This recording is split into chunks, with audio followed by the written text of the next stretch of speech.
Hi there. Welcome to Business Unusual. We continue having our conversation around the issue of unpacking your rod. By now, you should have a little idea at least of what your rod is or what it should be. And as we spoke about the rod, remember we are still speaking around the context of when God spoke to Moses. And look, the story as we know it is a conversation going on between God and Moses. God has shown up and God is telling Moses, look, this is what I want you to do. This is what I'm carrying, what you're carrying out. This is the assignment I had given you. As they begin this conversation, a big issue arises for Moses. When he hears the magnitude of what God is asking him to do, he finds himself in a situation. He begins to think about what all of us would be if God shared with us the weight of what we need to do. We'll start asking questions like, how is this possible? And God asked him the vital question we are still dealing with until now.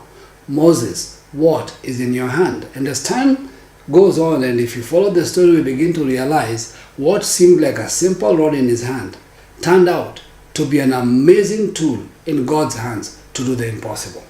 This is what we're looking at, we're dealing with. But I'd like to say something here in this particular edition, that it is important for us to note that this is a workshop we're dealing with, and at this point in time, the primary conversation is not yet the assignment itself. The primary conversation is not yet what you are going to do. The primary conversation is who you are and what are your skills, what are your abilities, and how are these connected to your gift, meaning who you are versus what you can do, and then what God wants you to do. So we'll start with who you are, what you can do, and what it is for. That's the best way to look at it. What is it for in the context of our current conversation, which is the power to produce wealth. Now, as we have this conversation, it's important to notice that it is the same Moses God spoke to about unpacking or taking his rod and moving. We call it unpacking the rod. It's the same Moses that God now sends to tell the people about the land they are going to, where the power to create wealth will be then made manifest. So as we begin this journey, I want to backtrack a little back into Genesis again and say, why is this crucial? We look at the creation of man. God speaks about who man is and what man will then do. So man became a living soul. God put man in a garden. God gave man an instruction. So we are still in the process of who we are. We're still in the process of what is our gift. And that's why we say gift or talent. There are many ways to look at that context, but we'll unpack that in later discussions. But for now, let's use the term talent. So to talk of your rod, we will use, for our understanding, we'll use the term talent because it's a term that we are closer to grasping the meaning of. Of course, it's bigger or greater than that. When we talk about talent here, we're not talking about just being a great musician or a dancer or whatever. We're talking about what is unique about this dancer. What is unique about this musician? So even though we may see an expression, there must be other dynamics. Secondly, we're also saying from our last conversation that whatever your talent may be, it may not yet be made manifest. It may not be fully recognized yet, or it may not have been seen in its fullness. There may have been hints of it. There may have been ideas, or maybe there hasn't been any. And yet, we believe God created us with enough inside of us to do this. So, as we go into that conversation, I think we had a conversation the other day about the connection between your talent, your knowledge, and your skills. So, to just add on to that so that we have more clarity as we enter into our talent, the question you might want to ask in terms of how to distinguish between your talent, your knowledge, and your skills. One of the ways you could do that is to ask yourself this crucial question. Which aspects of you can you change? Which aspects of you can you change? Because what is changeable would fall in the knowledge of skills and knowledge. But what is unchangeable would fall in the context of who you are. Now, when we talk about something being unchangeable, let me give an example. We know that Saul, before he became Paul, when he had this conversion, Saul had zeal for the wrong reason. When he met Christ on the road to Damascus, his zeal remained, but in a different direction. So the context of what is unchangeable versus what is changeable. Now his zeal for God, his zeal for the right thing to be done, his desire to make things work right did not change. What changed was his context, his skill, his knowledge. If you go to the New Testament, you'll hear him now talk about the old versus the new, the law versus grace. So what changed? His values changed, his knowledge changed, his information changed, his skill changed, but his talent did not change. He still had the same capacity. So if you want to get into clarity, one of the first things is to start finding out what is unchangeable versus what is changeable. And then we can see the relationships. Now, as we look at that, let's begin again looking at knowledge. Remember, this is a workshop. So we'll continue. There is no hurry. This is the most vital thing about your life that will help you navigate everything else God says to you. Because as we said in an earlier broadcast, that God's instructions or commands are connected to who you are. In other words, what He already made you makes it easy for you to fulfill the instructions. Sometimes we say the instructions of God are difficult or complex. They are only complex if you have the wrong identity of who you are. If you think you're somebody else, then the instruction becomes difficult.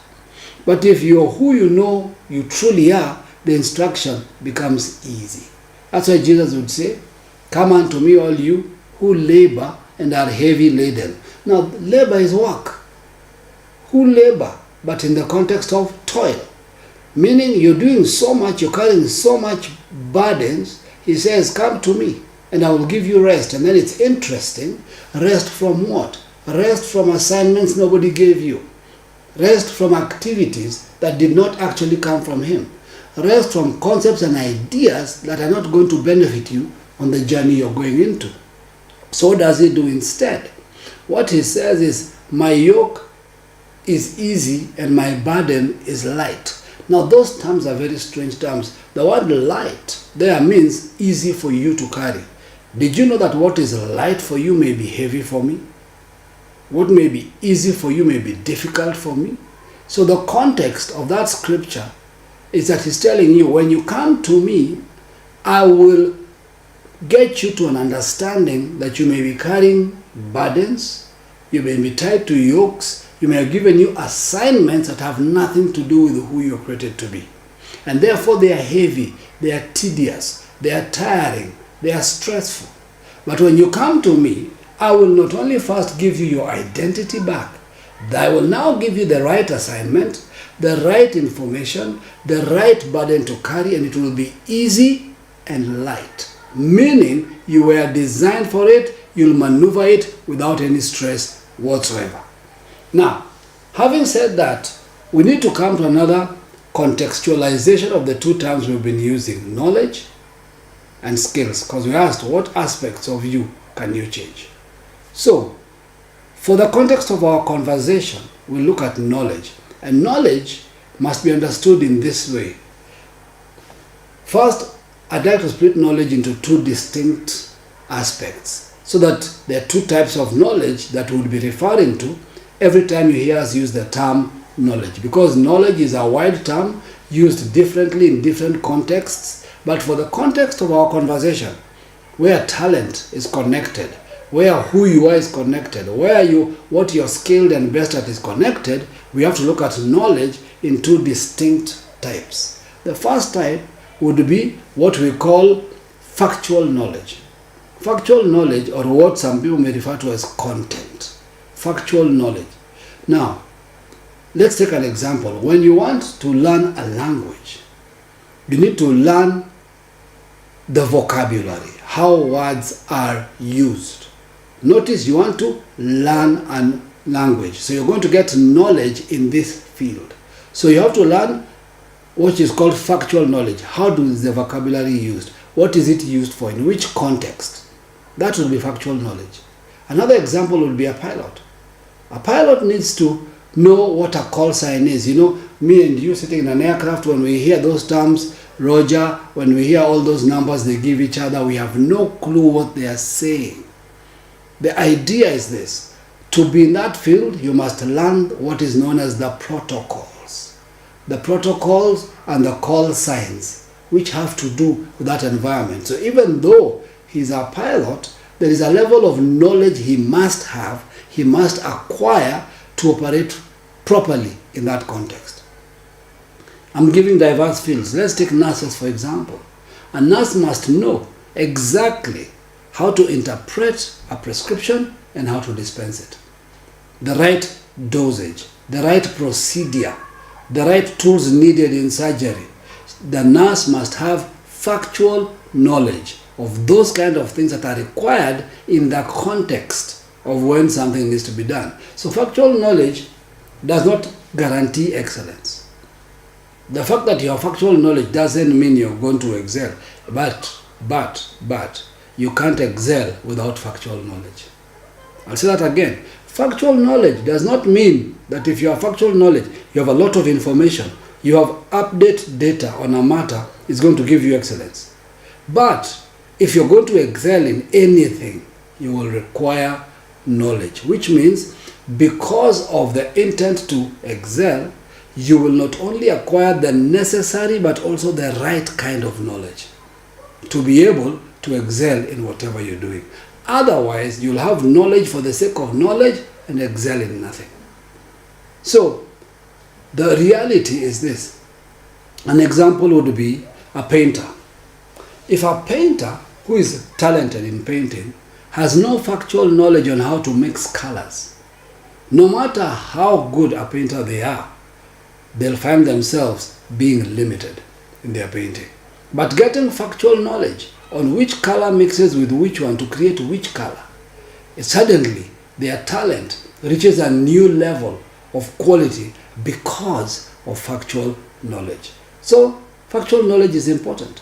It is necessary, but it is only as powerful as the talent that it helps to enhance. So yes, God has called me to speak on certain aspects of kingdom realities to bring a change in people's lives, to help transform people's thinking, to get them to the fullness of what God wants them to be. If I don't have factual knowledge about how people think, how people operate, the environments and they are in, the season we are living in, the environments we are operating from, if I don't have that knowledge, I will be limited in how I am able to help you. The second kind of knowledge is experiential. Now, experiential knowledge cannot be taught in a classroom or be found in any manual. It is something you pick as you journey. For example, somebody who works with people over a period of time in a particular field may begin to recognize things and begin to see patterns and begin to see that this is how people respond to certain situations. They may be able to have done certain things to see this is what works, this is what does not work. Experiential knowledge is what sometimes we just call experience, but experience in the context of what have you picked up along the way that is useful. Because there are bad experiences, there are painful experiences, there are annoying experiences. So we're not just talking about experience for the sake of experience in this context. We're talking about experience that you can use and apply in the environment that you're in. Experience that can assist you in fulfilling something in a much more powerful manner than the way that you probably thought it would work. Now, if you're thinking about how much knowledge do I need, I would say your knowledge would be needed in the context of where you're functioning part-time. Where are you functioning? And it also would be important, what have you discovered in terms of who you are? Which talent are you trying to grow on? Which capacity is this that you have that now will then determine knowledge? So you don't start with knowledge thinking you'll gain talent or capacity. You start with capacity that gives you the environment where the knowledge acquired will be functional. The second thing we need to look at is skills.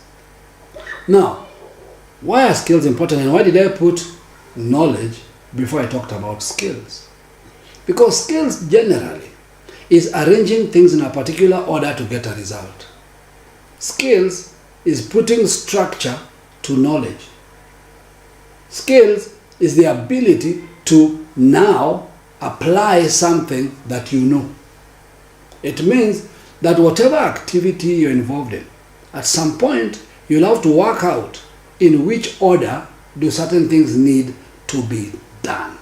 So you could have accumulated knowledge, but if you do not know how to apply it, you need skill on how to apply that knowledge. Normally, when we say knowledge and skill are applied, we call that wisdom in the natural sense. But in the kingdom, wisdom is when knowledge and skill are applied to talent. When knowledge and skill are applied to a talent, that's what we call the wisdom of God. So, skill is just a sequence. It's what helps you to prioritize things, what helps you to position and to execute. So we need skill for execution. We need knowledge on what to execute, but we need talent to determine what our knowledge and skill can be operated on. Otherwise, as we said, if you have knowledge only, you just have information, and that changes nothing. If you have skill only without a talent that you're enhancing, without knowledge that you're carrying out, then it's just a survival technique. Skill without talent is just a survival technique. Some people are skilled because they just need to survive. You need to make it. And that's what we're taught in school. How to get enough skill to make it, instead of how to use your skill to grow and live. Those are the things we need to start querying as we journey. So if you learn a skill, it will help you get a little better, but it won't cover for lack of talent. So skill has its level, knowledge has its level, but that doesn't completely help you unless there's underlying talent. So as you improve your knowledge and your skill, they'll become greater and more valuable if they're applied to your talent. When you take genuine talent and combine it with factual knowledge, experiential knowledge, and skill, then you begin to function at a very powerful level. Now, that brings us to the major question, talent. What is talent? And I think one good question you'd ask yourself is, which aspects of me are enduring? Remember, we've asked, which aspects of me are changeable? Now we are asking, which aspects of you are enduring, are always there, are permanent? So I know one of the descriptions we have for talent is a special natural ability or aptitude, an innate quality. That means if it is a quality, if it is innate, then it should be enduring. It shouldn't be something that is there for some time. It should be something that is always there. We said you even describe things by their natural quality. This water is clean. It is water, it doesn't change. This water can get dirty, but it is still water. So the clean and the dirty are aspects of water. Water remains water. It doesn't become something else. It just becomes dirty water or clean water. I hope you're getting where I'm going with this. So there's that quality of identity that can be broken down and said, this is what it is. So today, I kind of want to give us some contexts that could help begin to elicit that reality in us. I would, if you're to subtitle what I'm talking about today, I would say I'm talking about signposts. Signposts to your talent. Signposts to unpacking your rod.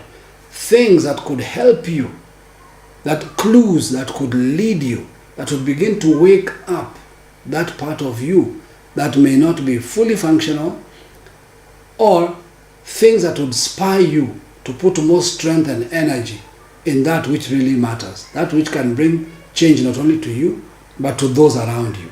So there's no particular order of what I'm sharing, but they're just clues, signposts, almost like if you are following a roadmap, you'll be looking for signs to a particular place.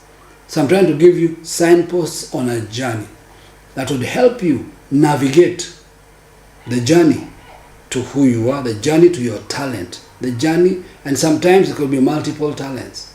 The way to unpack, identify, and unpack your rod.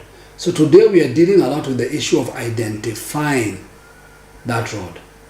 As we unpack it, you have to identify it. If you're taking things out of a bag, you'd need to, a tool bag, you'd need to be able to name each thing and say, this is what this is. This is what it is for. So that's why unpacking your rod became an issue. But now, on this basis, we want to look at different aspects of things that you could look at and say, okay, that helps me. That practically gives me something to look at. That is a direction I can take to search. So, to benefit from this broadcast, the question would be, as I give you these clues, they are for you to act on. They are for you to process and bring to somewhere. They are for you to practice. They are not for you to get knowledge. Remember, factual knowledge is not going to help you.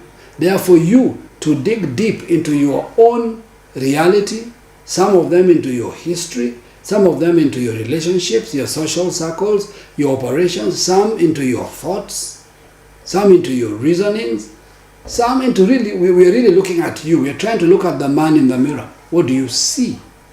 And that's what we're trying to look at. And from there, you should be able to come up with a picture and image. Remember, I do not have the ability to tell you exactly who you are because I have not seen. But I can give you clues that help you see. I can remove blindness from your eyes. I can remove limitations that blind you to who you really are.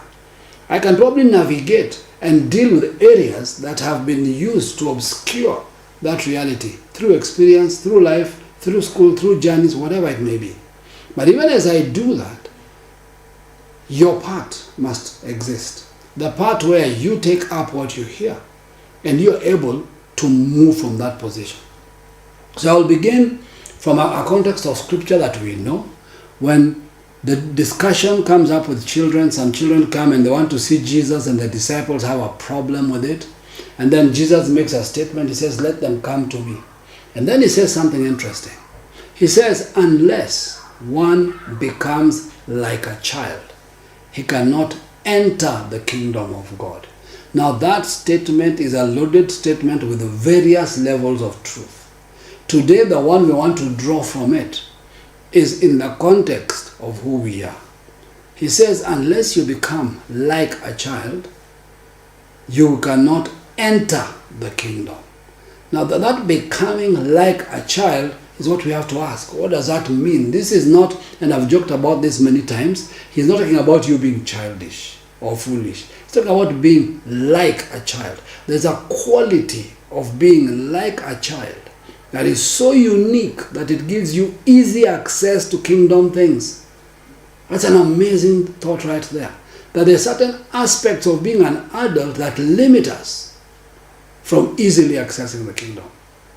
So to do this, we need to look a little bit back into time and say, remember, you see, children are innocent, children are unhindered, children are natural, children are themselves. So here's the question. Are you able to remember what you loved doing as a child? What did you love doing?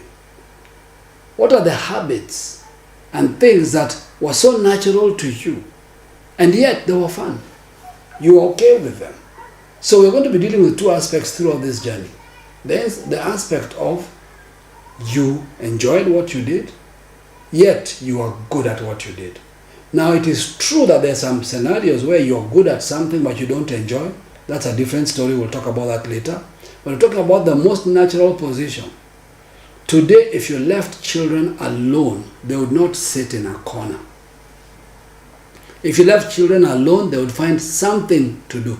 Actually, what has happened, the environment we already have becomes a limiting environment, and many times you have to keep telling children to stop this and stop that and stop the other. Instead of asking, what if I put this child in a certain environment where they seem to want to thrive. If they like knocking and drumming things, what if I give them an instrument to see what they did? If they seem to be breaking things apart and fixing them or trying to fix them, what if we give them something to work on? In other words, what would we do to nurture what is natural to them instead of nurture what we want?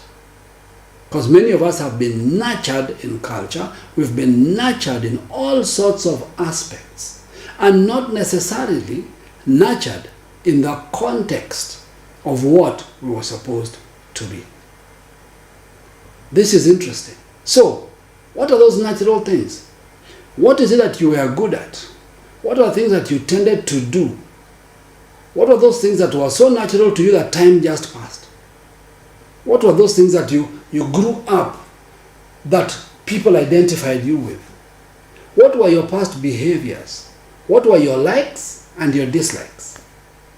These things could give you an indication of what it is that is within your personality and within how God wanted you to function. Because they were natural to you. What is it that you did that no one taught you? You know, we keep saying that, I did this and nobody taught me this. How is that even possible? We are told and we are brought up in the understanding that we need to be taught things and we need to grow in things. I agree. We need to be taught in things we don't know and things we may not have a clue what to do with. But when you go back to creation, something profound is seen in the creation of Adam and Eve. From the word go, God creates them, breathes His Spirit into them, and they are fully capable of doing everything they are supposed to do without going through a process of learning. That means there is something inside of us that doesn't require learning, it requires growth. It doesn't require learning, it requires growth. It requires to improve, it requires to upgrade, but not necessarily to be learned. What was it that was natural to you? What are some of the things that, even if you were to narrate them now, you get excited? You become alive. When you narrate this to people, somebody watching you would observe and see, did you see how they lighted up? Maybe you were bored, about to sleep, that conversation comes up and you just lit up. You became alive, you began to describe that part. Which part of your story of your life does everybody who knows you know? That you're always telling them about. You're always discussing with them. You're always sharing. When we all go back to our childhood, what are those areas that you'll always highlight over and over and you never get tired of narrating? Those are clues. Those are very powerful clues of what we are. Because they bring forth both the aspect of what we loved doing and what we were good at doing. That's the truth. Maybe even there were naughty things, but beyond the naughtiness of stressing people and doing silly pranks, what was behind the planning of the prank? What made you so happy about that prank? How can we, like Saul, take that prank and turn it into something more powerful? Those are the things we need to ask. Try to recreate some childhood moments and see if those moments, you begin to feel the energy associated with those moments, the excitement associated, the joy. What did you used to look forward to? Those should give you insights. Unless you become as a child, you cannot enter the kingdom. There were things we may have lost. We need to query.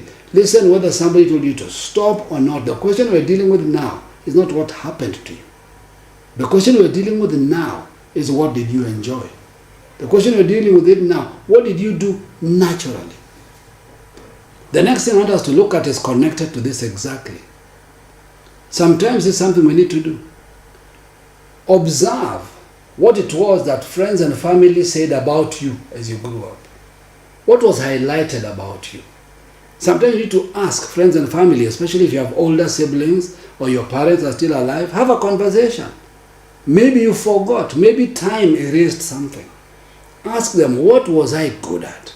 Or when they give stories, what do they describe you as good at? What do they say? I'm not talking about when you acted. I'm not talking about when you conformed to behave. I'm not talking about when you created an image so that people can accept you. I'm not dealing with those issues.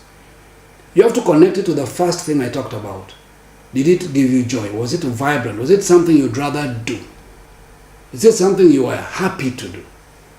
Now ask current, even friends and family, what are you good at? What are you known for? What comes to you naturally? Because people might point out to you what they see naturally to you, and that is our problem. We may have despised that thing. Yet, it's a thing people look at, people admire, people benefit from, and people wish they could have. Think about it. What are things that came to you effortlessly, that benefit others? And this could be a major thing that guys always ask you to do. What is the one thing that people keep asking you? Do for me this. Oh, please come and help me with this. Oh, you're the one who's good with this. What is that thing? What is that thing? What is that one thing that you keep hearing, or two things or three things, because there could be multiple, that people are always reaching out to you for? When people seek you out, why do they? When people want to ask for your advice, in what area do they ask? When people need your help and they are sure you're the one who can help, what is it that they normally reach out for? Those are pictures of what we're looking at. Those are the things we are saying should be crucial to who you think you are. Now let's look at something else. What makes you feel strong? That's a strange one. What makes you feel strong? What energizes you? There are things that make us feel weak. We call them kryptonite. If you watch Superman, when it comes around you, suddenly it just makes you weak.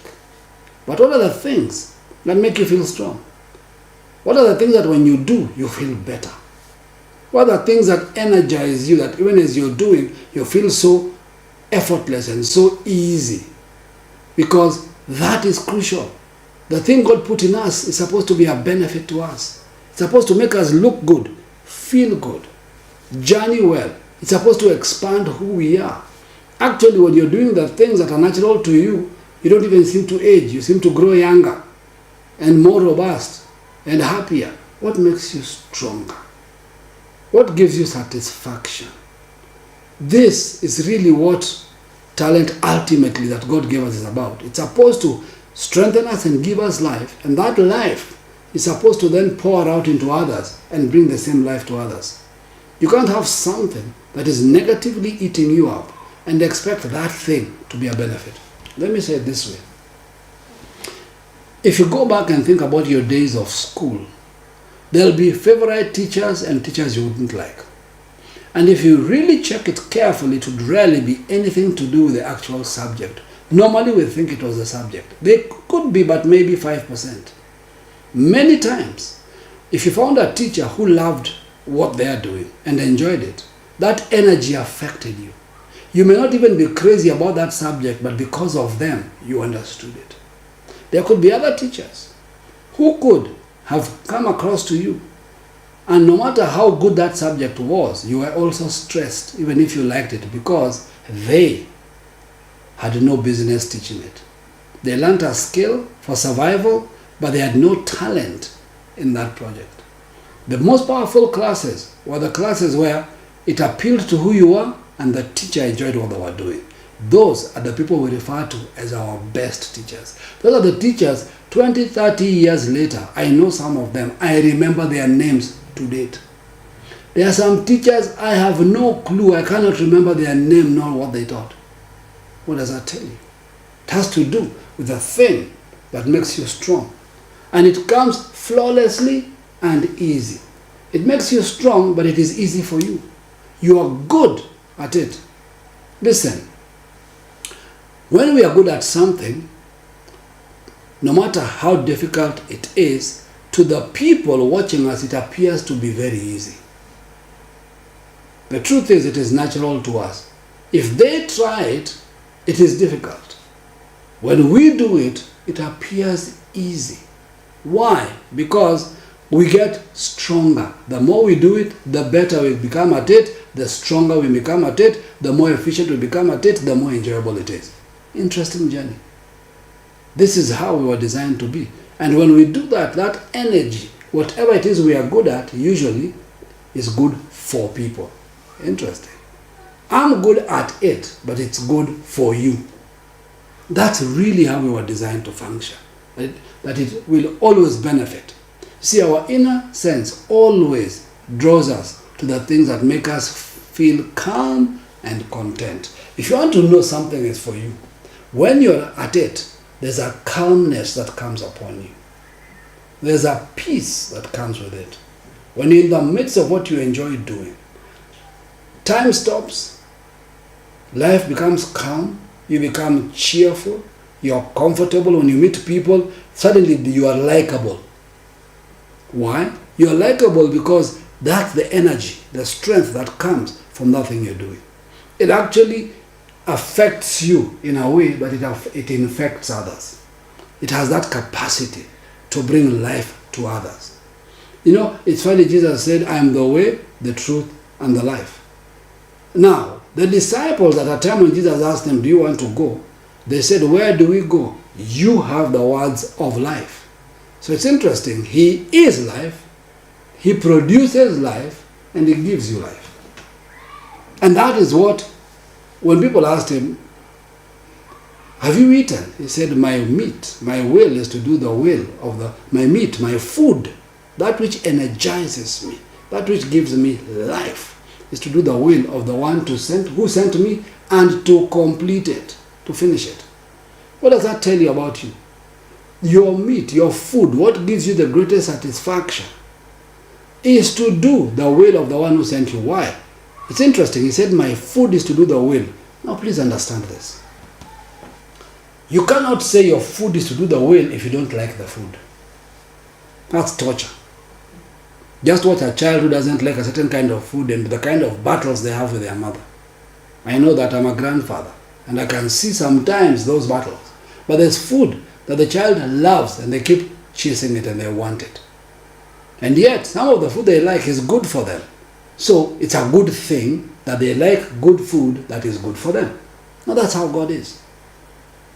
Jesus completely, he was not enduring his call. He was enjoying it. That's the truth. So, for you to know fully that which is for you, it has to be something that energizes you. Something that, as you do, gives you energy, gives you strength. Yet, others may be benefiting from it too. So that's a win-win situation. I'm enjoying myself. In my enjoying myself, I'm producing something that you are enjoying and benefiting from. That is really kingdom life. That's why we are created. That's how we are created. That's what we are created for. So every time there's a breach in those levels, we need to query what it is that we are doing.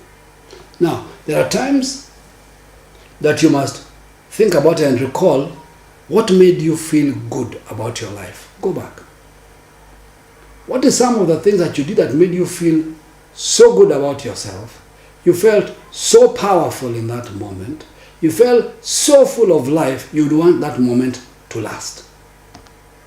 What was that moment? Those are clues. What were you doing in that moment? What was it that you did that you truly felt good and you felt like you contributed? You felt like you made a change. You also felt that you accomplished something. What was that? Today we really need to look into those issues. Think about everything that I'm saying. Everything I'm discussing today is something you must dig deep. You must do the work. You must look and be honest and query and interact and even talk to people about it because it means that much. So if you do that, you'll find that those things that you may have abandoned are powerful for where you need to be. They were part and parcel of who you are. Or there are things that you still have, but you don't give them as much value as you should. Or there are things that you're good at, but you don't think they're important. And yet, when you think about it, you accomplish them with ease, and they actually give you satisfaction. What are those things? Now this one is an odd one, because I have to say it and qualify it very specifically. Because if I just say it as is, it may have the wrong connotation. Find what you spend the most money on when you have the money. And I'm not talking about bills paid. I'm not saying go into your budget and see what takes your highest bill.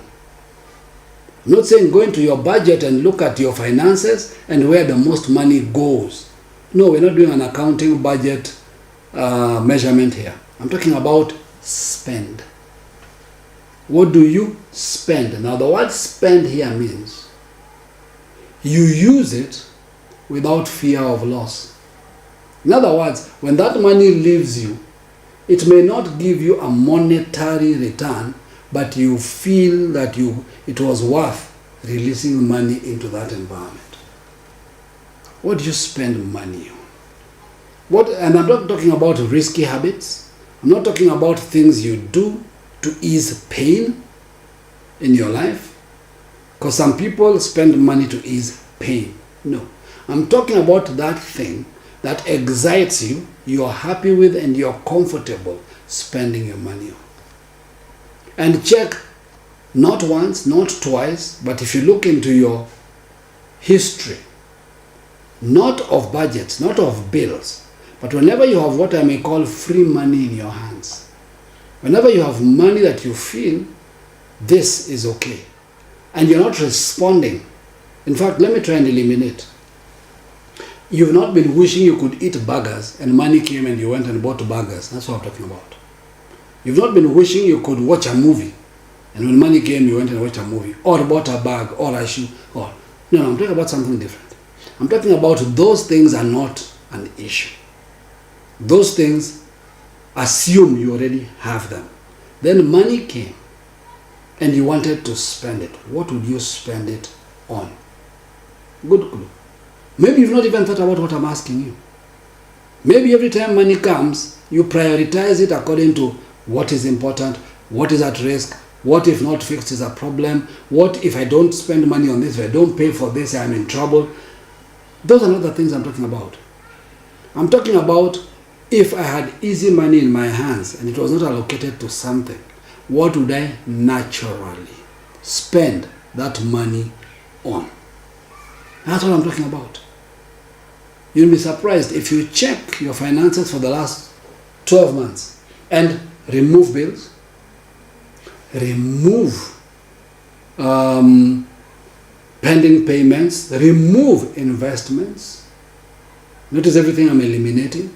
Maybe after I do that, some of you will wonder, what else can there be? Meaning, I've so lost who I want to be that I no longer even spend on it. Go back over 12 months and look for a pattern and say, you know what? I notice whenever I have surplus money or extra money, this is the activity I'd like to engage it in. You know, the Bible says, where your treasure is, there your heart will be also. What do you treasure? That treasure is not money. It means, what do you treasure? The thing you treasure, your heart will always be in that direction. Always looking for a way to touch that. For some people, the question I'm asking you is, if you didn't have to work, you didn't have to do the things you're doing, and you finally were free to do something, what do you keep saying? The day I am able to have enough, I will do this. And I'm not talking about trying to get financially free. We've all been now so focused on that we sometimes have missed just the purity of life. Okay, assume you want to get financially free so that you do what? That's what I'm talking about. That other thing you want to do when you're financially free. Because you can't tell me that my dream is to make money. Everybody makes money for a reason. Everybody wants money for a reason. Everybody is seeking resources for a reason. The reason is what we want to talk about. What is that reason that goes beyond that? Now that I have it, now this is where I wanted to go with this. If that dream was to come true, what would you be doing? That's a question we're dealing with. That's a conversation we're looking at. That's an environment we want to speak into. For this edition, I want to stop here with a little review. And we are continuing this conversation I want to stop here and ask that same question that we began with. What about you can change? What about you is constant? What is it that you can retain? And what is it that you can keep changing? How do you know what to retain so that what you can change keeps changing to benefit what you can retain? This is where we are going with this conversation. This is where we are operating from. Today, I've stayed in a context because I want you to go back, seek clarity, pray over the things I've just said. Ask God for direction. If you've forgotten something, let the Holy Spirit wake it up in you. Let clarity come to a way that you're able to truly see before we go to the second part of this conversation. Because you need to be able to have gotten hold of some of these things. You need to have some sort of insight of who you are and where you need to go. Remember what we said? For the Spirit shows us these things by the Spirit. Even though no eye has seen, even though no ear has heard, the Spirit reveals to us these things. So I'm asking you, I haven't made it long today, so you have time to go back and go step by step. Get a pen, go to point the first one, look at it, break it out, create something, look at it, look at the second, look at the third, begin to see the picture that is forming. Off of that picture, let's have the second part of this conversation and go forward to where we need to go. At this point, this is where I say, may you be found under your vine and under your fig tree. Keep it kingdom, keep it pure.